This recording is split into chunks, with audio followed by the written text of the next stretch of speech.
Let's make easy tuna dumplings. You can use any type of tuna that you like, but drain the water first. Add a can of tuna, add 2 spring onions or scallions already sliced thinly, 1 small egg, 1 tablespoon of soy sauce, then add some pepper, and of course I forgot to take the lid off. This is optional, but you can add 1 teaspoon of sesame oil. Mix together, and if the filling is too runny, add 1 teaspoon of flour at a time until it looks like this, so it's easier to fold the wrapper. Now get your wrapper and water. Wet the outside part around a dumpling, put a teaspoon of filling in the middle, then fold the dumpling wrapper in half.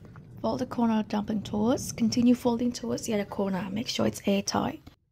Coat your pan in cooking oil and cook the dumplings for about 1 to 2 minutes until the bottom turns golden brown. Then add half cup of water and put the lid on to steam the dumpling. After 3 minutes, take the lid off and let the water dry out. Cook until the bottom of the dumpling is brown and crisp.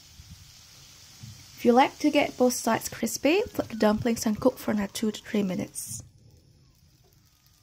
There you go.